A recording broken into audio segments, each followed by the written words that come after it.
너는 내게 부르짖으라. 내가 내게 응답하겠고 내가 알지 못하는 크고 은밀한 일을 내게 보이리라. 우리 성도님들 같이 한번 조용히 읽읍시다. 나에게 주시는 말씀으로 33장 3절을 한번 봅니다. 너는 내게 부르짖으라. 내가 내게 응답하겠고 내가 알지 못하는 크고 은밀한 일을 내게 보이리라. 아멘. 이 말씀은 우리가 참 익히 알고 있고 신방에서나 또 우리가 위급하고 환난당하는 일을 당할 때 이 말씀이 우리에게 큰 위로가 되어집니다. 근데 이 말씀은 특별히 누가 주신 말씀이냐고 하면은 하나님께서 예레미야 선지자에게 주신 말씀입니다. 사실 예레미야가 활동하고 있는 그 당시의 모든 상황을 보면 나라가 굉장히 어려웠습니다. 물론 우리가 어려웠다고 그러면 경제적으로 힘들었나? 그리고 수출과 무역이 제대로 되었지 않았나? 사람들이 살아가는 모든 형편이 정말 먹지 못하고 살아갔는가? 그렇게 생각할 수 있는데 그런 것은 아니었습니다. 그렇지만 이미 북쪽에 있는 이스라엘이 멸망을 당하고 난 다음 남쪽에 있는 유다도 바람 앞에 등불처럼 무엇인가 꺼지기 일보 직전에 있는 그런 상황 속에서 예레미야 선지자는 활동하고 있었습니다. 그 시대의 왕이 누구냐고 하면은 시드기야라고 하는 왕이었습니다. 여러분, 시드기야는 누구냐고 하면은 남아있는 유다의 마지막 왕이었습니다. 그러니까 그 나라는 이제 멸망의 등불이 가까운 정도가 아니라 이 시대를 통해서 완전히 망해버리는 거예요. 이스라엘 전체가 망해버리는 것입니다. 누구에 의해서? 바벨론에 의해서 망해버리는 거예요. 바벨론의 느부갓네살이 예루살렘을 침공하면서 유다를 보고 항복하라 그럴 때에 유다에 남아있는 백성들, 왕과 대신들은 두 쪽으로 쫙 갈라졌습니다. 우리가 전에 종살이하고 우리 조상들이 그 어렵게 살았던 애굽이지만 애굽이 우리를 인도해 줄 거야. 사람들은 애굽이 우리를 보호할 거야. 애굽이 우리나라를 다시 한번 강대하게 만들어 줄 줄 알았습니다. 그런데 하나님께서는 예레미야에게 말씀하셨습니다. 예레미야야, 이 나라는 바벨론에 멸망되어질 거다. 그러니까 어서 빨리 바벨론에 무릎을 꿇고 그 백성들이 시키는 대로 하는 것이 좋을지도 모르겠다. 예레미야 선지자는 앞으로 일어날 하나님의 뜻, 계획을 알았습니다. 그리고 예레미야가 선택한 것은 바벨론과 화친한 일이었습니다. 그런데 오히려 이 일 때문에 그 당시의 지도자들 그리고 그 왕으로부터 고난을 당했습니다. 그 고난의 마지막은 감옥에 갇힌 것이었습니다. 시위대 뜰에 갇혔습니다. 이제는 자기가 활동하고 싶어도 활동도 할 수 없는 감옥에 완전히 갇혀버리고 만 것이었습니다. 나라를 보니까 소망이 없습니다. 이 나라가 왜 이 지경까지 되었는가? 이렇게 되어지는 이유가 도대체 무엇이요? 사람들은 여러 가지로 생각하는지 모르지만 성경이 우리에게 말하는 것은 저들이 하나님을 떠난 거예요. 저들이 하나님 앞에서 무릎을 꿇지 못한 거예요. 그리고 이방의 나라의 그 문물 속에서 저들에게 정말 부러웠던 우상을 갖다가 받아들이게 되어진 것이었습니다. 여러분, 우리가 열왕기사나 열왕기하 전체를 보면서 이스라엘의 역사를 남북으로 보지만 멸망하던 때는 반드시 공통점이 있는데 그것은 우상 숭배할 때 그리고 하나님 앞에 엎드리지 않을 때 나라는 멸망당할 수밖에 없었습니다. 그 멸망을 눈앞에 보면서 하나님의 종인 예레미야가 할 수 있는 일은 아무것도 없었습니다. 그가 있는 곳은 감옥이었습니다. 사람들을 접촉할 수도 없었습니다. 그런데 하나님께서 예레미야에게 말씀하시는 것이 무엇인지 아십니까? 사실 예레미야의 마음속은 너무나 답답합니다. 어떤 분들은 살아가면서 이 사람하고 결혼하고 싶은데 이 사람이 내 마음을 몰라주고 오히려 다른 사람을 갖다가 좋아할 때 그때는 밤에 잠이 오지 않을 수도 있습니다. 회사 일을 경영해 나가는 사람이 사업 자금 때문에 너무나 어려운데 한 사람이 도와주겠다고 했습니다. 그리고 그 사람을 의지했더니 그 다음날 자기 돈이 없다고 말을 합니다.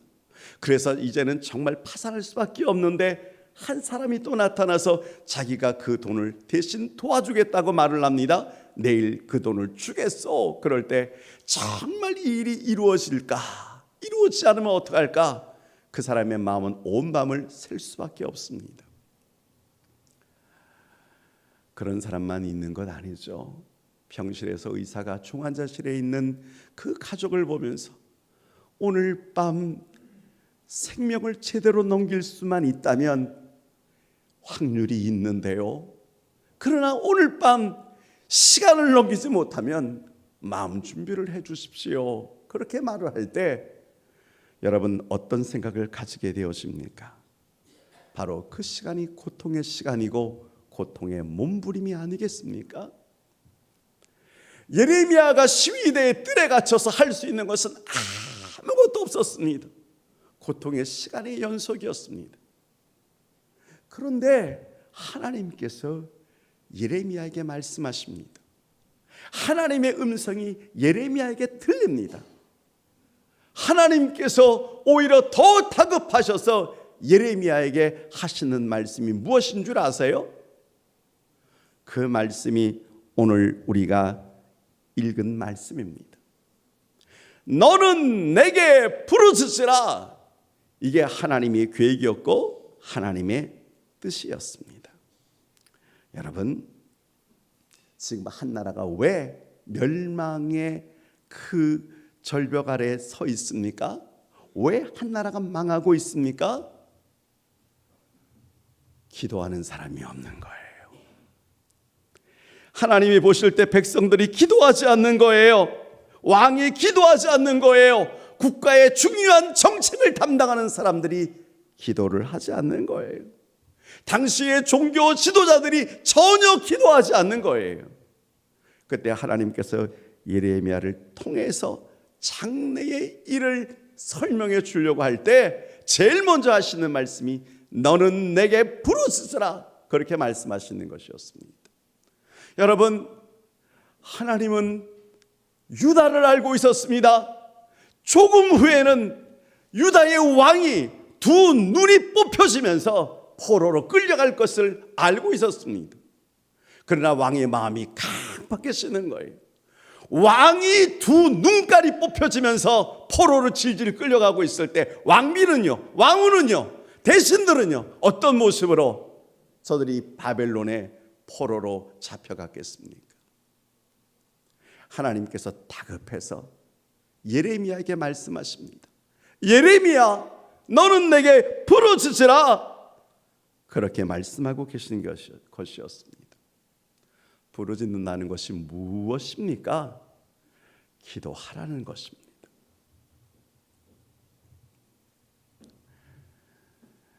어제 바자회를 하느라고 다들 새벽 기도부터 보니까 피곤하신 것은 알겠습니다. 그렇다고 해서 말씀을 여러분이 듣지 않으시면 저도 마음을 굳게 한번 하겠습니다. 그것이 어떤 면에서는 여러분에게 큰 은혜가 될런지도 모르겠습니다. 중요한 것은 우리 교회를 돌아봤습니다. 우리는 7월 달에 하나님 앞에서 기도하자 그랬습니다. 그래서 월, 화, 수, 목, 금 에바다 기도회를 했습니다. 그 기도에 성도님들이 나오신 분들이 은혜를 받았습니다. 교회는 무엇 하는 곳입니까? 예배드리는 곳입니까? 그러면 예배당입니다. 그러나 교회는 예배만 드리는 곳이 아닙니다. 교회는 만민이 기도하는 집이라고 예수님 말씀하셨습니다. 그래서 우리 교회가 새벽 기도가 있습니다. 새벽 5시면 기도를 합니다. 당신이 기도하셨습니까? 바로 당신이 주인공입니까? 우리 교회는 수요일 날을 기도하는 날로 잡고 합심해서 한두 가지의 기도 제목을 가지고 기도합니다. 특별히 강조하는 기도는 금요 기도회입니다. 많이 나오면 나올수록 좋다고 생각합니다. 그리고 하나님의 뜻이 너는 내게 부르짖으라 그랬으니 우리도 하나님 앞에서 그날은 통성으로 부르짖는 기도를 할 수밖에 없습니다. 하나님 왜 부르짖으라고 그렇게 하십니까? 여러분, 다른 이유 아니에요. 기도할 때 좀 조용하게 기도하면 안 됩니까? 입 다물고 기도하면 안 됩니까? 그런데 중요한 것은 부르짖는 기도마다 응답이 얼마나 빨리 오는지 우리는 성경을 통해서 다윗의 기도를 통해서 선지자들의 기도를 통해서 우리는 기도가 얼마나 능력 있는 것을 압니다. 그렇기 때문에 금요일 날은 부르짖으면서 우리가 기도하기를 원합니다. 많은 분들이 같이 동참합니다만 그러나 안타까운 것이 있습니다. 정말 기도해야 될 사람이 그 자리에 나오지 못한다는 거예요. 정말로 문제가 없기 때문에 기도를 하지 못하는 것이 아니라 여러 가지로 상황에 의해서 하나님의 전에 기도하러 나오지도 못할 뿐만 아니라 혹 나왔다고 할지라도 병든 닭 졸아요. 그리고 기도 시간이 끝나면 자기가 하는 그 기도가 어떤 능력이 있었는지 알지도 못하는 상황 속에서 그 시간을 무턱대고 걸어갈 때가 있습니다.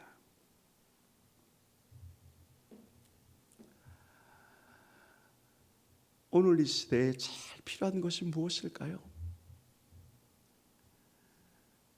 나라를 보면 나라가 엉망진창이 되어진 사건 속에 포함되어져 있습니다. 모두가 다 한마디씩 합니다. 손가락질을 합니다. 그러나 진짜 나라가 이지영이 되어질 때 해야 할 일이 무엇입니까? 제가 여러분의 형편을 다 알지는 못합니다마는 정말 여러분 가운데서 기도가 필요 없는 사람들이 몇 명이나 있겠소? 정말 하나님 앞에 부르지 않는 사람들이 몇 명이나 있겠습니까? 인생의 위기를 분명히 만날 때가 있고 지금의 위기라고 생각하고 있음에도 불구하고 기도하지 않는다면 기도는 만사를 형통하게 합니다. 기도하는 일보다 뭐가 더 중한디? 이럴 때는 좀 웃으라고 하는 말인데 저는 그런 걸 잘 못합니다. 그러나 우리 사랑하는 성도님들, 오늘 종교개혁 주일이거든요. 1517년에 마틴 루터가 위텐베르그 성당에 교황에게 95개의 조항문을 내걸리면서 교황님, 이것이 무엇입니까? 그래서 내일은 10월 31일 종교개혁일이고 오늘이 종교개혁 주일입니다. 그 마틴 루터의 일기를 보면 오늘은 너무너무 피곤하길래 나는 3시간밖에 기도할 수 없다. 오늘은 너무너무 피곤하기 때문에 나는 3시간밖에 기도할 수 없다. 우리 교회가 돕고 있는 선교단체가 있습니다. 빌리온 선교회입니다. 빌리온처럼 되어졌으면 좋겠습니다. 근데 거기에 대표가 양영학 대표인데 저는 선교단체가 그렇게 어려운 줄 몰랐었습니다. 정말 힘들고 어렵습니다. 한 150명 정도의 선교사가 나간 그 작은 단체인데도 불구하고 할 일들이 얼마나 많이 있는지 이 모든 단체를 어떻게 이끌고 나가십니까? 그랬더니 그가 하는 말이 한마디였습니다. 기도하는 일이죠. 기도하면 됩니다. 지금까지 20-30년 동안 그렇게 나왔었습니다. 저는 그 말에 동의했습니다. 여러분, 기도하는 일이었습니다. 한국 여자들을 보면 참 영특해요. 외국 여성들보다 영특하고 하하보다도, 성경에 나오는 하하보다도 영특하다고 생각합니다. 제가 그 이유를 말씀드렸죠. 왜냐고 하면 하와는 뱀이 꼬임을 할 때에 그만 넘어가 버렸는데 한국 여인들은 안 넘어갈 것입니다. 뱀을 보면 오히려 생사탕을 만들어 남편에게 끓여서 건강하게 만들어야지, 아마 그렇게 생각했는지 몰라요. 근데 요즘 여자들을 보면 정말 영악합니다. 결혼의 정년기에 있는 사람들을 보면 말이죠. 예. 여러분, 우리나라 결혼 정년기 여자 30, 남자 31살이에요. 그러나 당신이 정말 결혼 몇 살에 하고 싶소? 그랬더니 28살에 결혼하고 싶다는 그런 사람들이 참 많이 있었어요. 일본은 31, 32로 그렇게 넘어가고 있는데 제가 보니까 중국이 25, 이게 마지노선이고 26이 되어지면 그때는 노처녀가 되어진다고 생각하고 그리고 25살에 결혼하기를 원하고 있더라고요. 근데 요즘 여인들이 왜 그렇게 결혼을 갖다가 늦게 하려고 그럴까요? 늦게 하고 싶어서 늦게 하는 게 아니라 상대 남자의 능력을 바라보면서 자신도 할 수 없이 늦게 할 수밖에 없다라는 그런 생각이 듭니다. 그래서 여성들이 말을 합니다. 눈이 작은 남자, 쌍꺼풀 수술까지 했는데도 불구하고 단추구멍만한 남자, 그런 남자를 용서해 줄 수는 있어도 너무나 섹시하고 멋있는 여자가 지나갈 때 쳐다보는, 그래서 눈이 당구공만한 남자는 용서할 수가 없다라고 그러더라고요. 그 말에 동의할 수 있을 것 같습니다. 귀를 뚫은 남자를 용서할 수가 있대요. 그러나 기 막힌 남자를 용서할 수가 없다는 거예요. 그 정도뿐만 아니에요. 과거 있는 남자, 과거 있을 수도 있는 남자를 용서해 줄 수 있는데 미래가 꽉 막힌 남자는 도저히 결혼할 수가 없다는 거예요. 또 한마디 들었습니다. 혹시 머리 빠진 남자 충분히 용서해 줄 수 있습니다. 그러나 머리 안에 똥밖에 들지 않은 남자는 도저히 용서해 줄 수가 없습니다. 제가 그 얘기를 들으면서 하나님 편에서 생각했습니다. 문제를 가진 자 하나님이 용서해 줄 수 있습니다. 잘못한 자, 실수한 자, 병든 자 하나님이 다 용서해 주실 수 있습니다. 그러나 기도하지 않는 자는 하나님께서 축복해 주실 수가 없습니다. 오늘 본문 속에서 예레미야에게 말합니다. 예레미야야, 선자에게 강조하고 있습니다. 무엇을요? 기도를 강조하고 있습니다. 아니, 강조하시는 분은 도대체 누구십니까? 여러분, 기도하라고 명령하시는 사람은 도대체 누굽니까? 그분이 그렇게 중요해요. 그래서 오늘 읽지는 않았습니다만 2절에 그분에 대해서 아주 단순하게 나와 있습니다. 2절에 보니까 이를 행하시는 여호와. 2절에 보니까 그것을 만들며 성취하시는 여호와. 이를 행하시는 분이 여호와시래요. 이와 비슷한 말씀이 잠언에 나오는데 잠언 10장 22절에 이렇게 말하고 있습니다. 여호와께서 주시는 복은 사람을 부하게 하고 근심을 겸하여 주지 아니하시느니라. 하나님께서 주시는 그 복은 근심하게 하면서 사람에게 주시려고 하는 것이 아니라는 거예요. 이를 성취하시는 여호와. 이와 비슷한 말이 예레미야가 29장에서 11절에 이렇게 말을 하고 있습니다. 여호와의 말씀이니라. 너희를 향한 나의 생각을 내가 안 하니 평안이요 재앙이 아니니라. 너희에게 미래와 희망을 주는 것이 너희가 내게 부르짖으며 내게 와서 기도하면 내가 너희들의 기도를 들을 것이요 너희가 온 마음으로 나를 구하면 나를 찾을 것이요 나를 만나리라.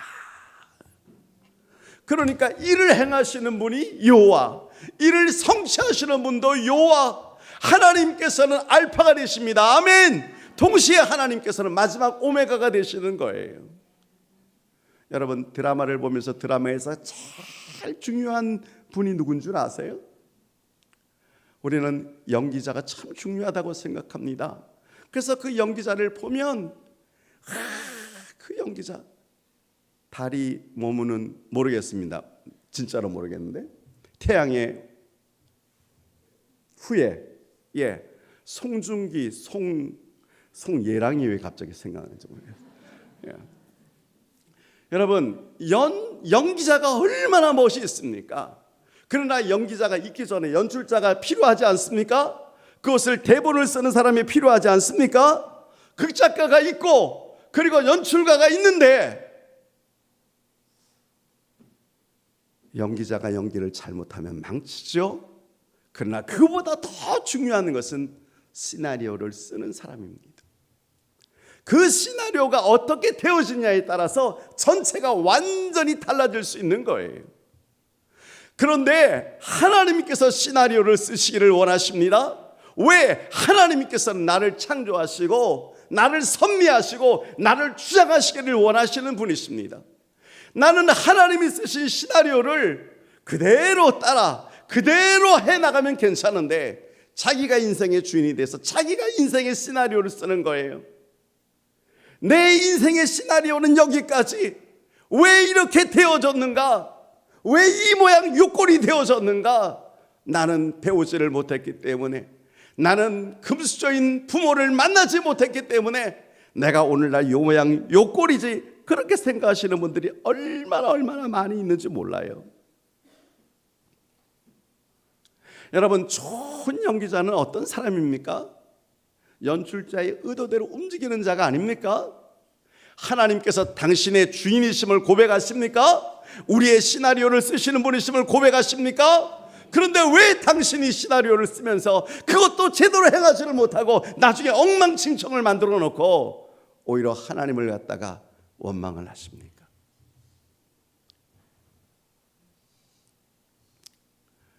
그러나 오늘 이 본문을 보면서 느끼는 것이 뭐냐고 하면은 너는 내게 부르시라. 주님, 기도하면 절망을 희망으로 바뀔 수 있습니다. 아멘입니까? 우리가 정말 하나님 앞에서 기도하면 슬픔이 기쁨이 되어질 줄로 믿으시면 아멘 합시다. 병든 자가 하나님 앞에서 치유함을 받고 회복되어지는 것을 믿으면 아멘 합시다. 그것이 기도의 능력입니다. 아무리 절망 중에 있다고 할지라도 기도하면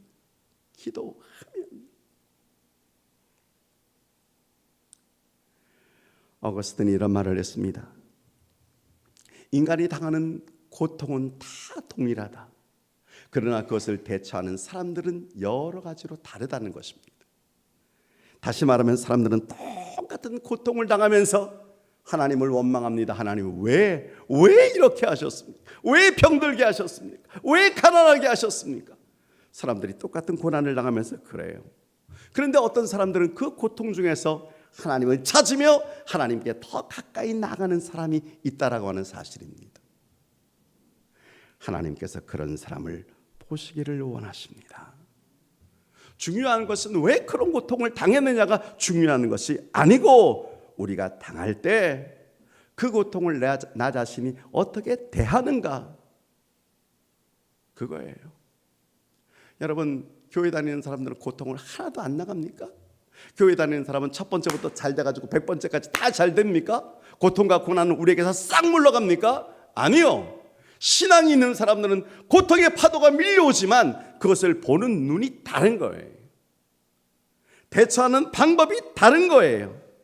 똑같은 바람이 불어온다고 할지라도 길거리를 가다가 그 바람을 싹 맞는데, 요즘 참 싫어하는 게 은행이 떨어지면 무슨 냄새? 향기가 날아와도요, 잘못된 방향에서 날아오면 똥 냄새 나는데 꽃밭에서 미풍이 불어오면 향기가 이렇게 오는 것처럼 같은 바람이 분다고 할지라도 앞에 무엇이 놓여 있냐에 따라서 완전히 달라져 버리는 거예요.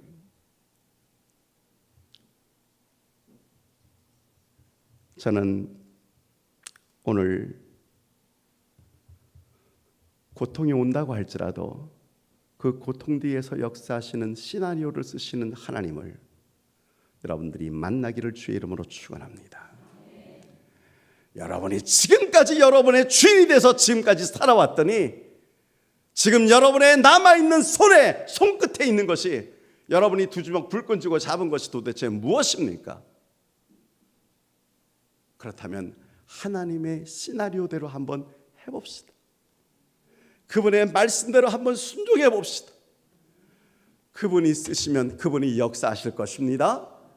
우리는 그것을 따라가는 사람입니다. 하나님께서 예레미야에게 말합니다. 너는 내게 부르시라. 왜요? 내가 내게 응답하겠고 내가 알지 못하는 크고 은밀한 일을 내게 보이리라.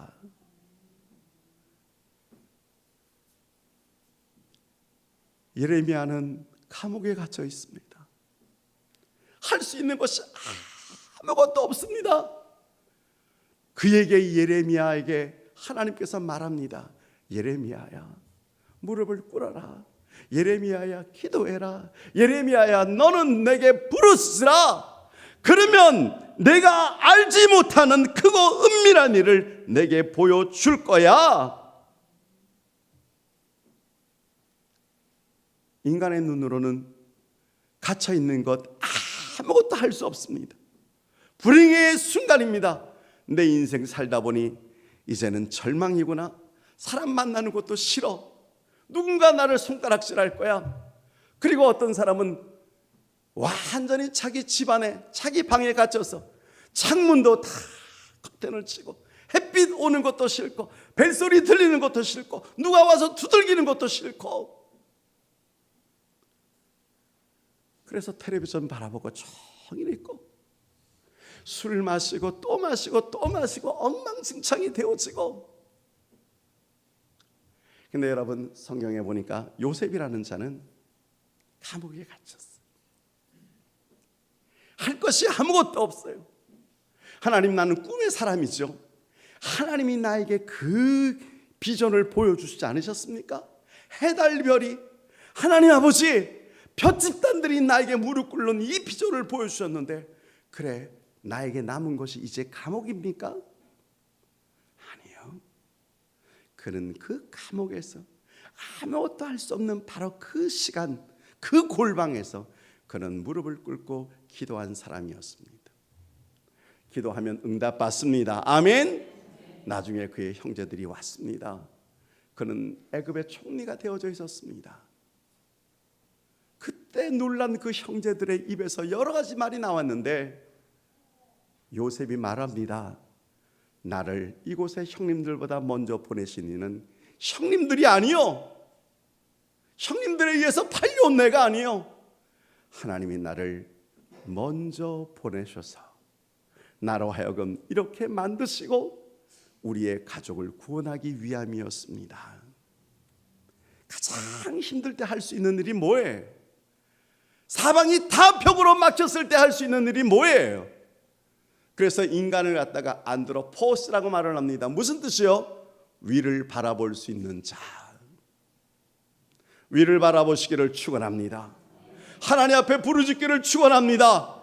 그러면 우리 하나님께서 말씀하셨습니다. 크고 은밀한 일을 내게 보이리라. 여러분, 지금 지쳐 있으세요? 아무리 눈을 감아도 이제 직장에서 일할 날이 며칠 남지 않았어요? 아니, 그것이 아니라 이미 그렇게 되어져서 이제는 갈 곳이 없으세요? 그럴 때 누군가 이 시간 당신을 위해서 기도하고 있다면 당신도 누군가를 위해서 기도해야 되지 않겠습니까? 아멘입니까? 예. 그래서 우리가 할 수 있는 일은 다른 방법이 없어요. 하나님이 말씀하셨으니까. 오늘 이 본문은 너무 잘 알고 있습니다. 하나님의 보물창고입니다. 비밀번호가 있습니다. 333입니다. 33장 3절입니다. 하나님의 비밀번호를 누르고 그리고 펼쳐서 이렇게 나에게 약속하셨습니다. 이를 행하시는 분이 여호와십니다. 이를 성취하시는 분도 여호와십니다. 하나님이 부르시라고 말씀하셨사오니 나는 그 뜻대로 합니다. 여러분, 해변가에 보면은 꼭 그 수영장에 이렇게 보니까 구조대가 있더라고요. 수많은 사람들이 수영을 하고 놀고 바닷가에서 웃고 파도 소리가 들리고 그 수영하는 철퍽철퍽하는 그 소리들이 있는 가운데서, 아니 구조대원은 어떻게 물에 빠진 사람을 분별할 수 있을까요? 그 수많은 사람들 가운데서 말이죠. 그랬더니 구조대원들이 하는 말이, 예, 압니다. 모습이 다릅니다. 웃는 소리보다 그들이 살려달라고 하는 그 소리는 다른 소리하고 다릅니다. 나는 그것을 캐치할 수 있습니다. 그들의 손은 다릅니다. 앞으로 향해서 뻗어나가려고 하는 것이 아니고 위로 손을 드는 그 손을 나는 봅니다.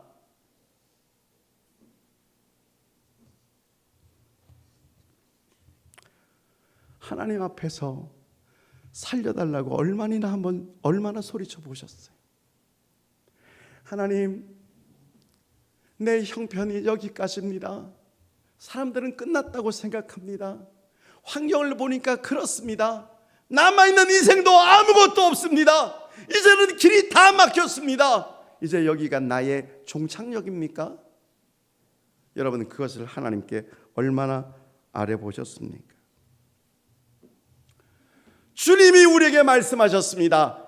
부르짖으라 그랬습니다. 민족을 위해서 기도할 때입니다. 할렐루야! 이 나라가 고통 가운데 있을 때 손가락질하는 사람은 많이 있어도 이 민족을 위해서 무릎을 꿇는 자가 얼마나 됩니까? 성령님을 보내주시옵소서. 우리 가정을 살려주시옵소서. 내 남편과 내 아내를, 내 아들들을 살려주시옵소서. 그렇게 외치는 사람이 얼마나 있습니까? 사랑하는 우리 한사랑의 성도님들, 지금은 정말 하나님 앞에서 무릎을 꿇을 때예요. 복음을 위해서, 우리의 공동체가 하나가 되어지기 위해서 일 하나를 해도 결과는 다 다른 거예요. 이렇게 합시다, 저렇게 합시다, 이렇게 해봤더니 나는 엉망이 되었습니다. 그렇게 말할 수는 있는데 그 문제를 하나님 앞에 가지고 가서 이렇게 했더니 실패가 되어졌습니다. 그렇게 무릎 꿇는 사람은 얼마나 되어집니까? 내가 정말 여러분의 형편을 일일이 다 알지를 못해요. 신방도 아직 3분의 2밖에 되었지 않았어요. 아직 남아있는 3분의 1이 있습니다. 무엇을 준비하고 있는지는 모르지만 각 가정의 형편을 보면 기도하지 않을 수가 없는 거예요.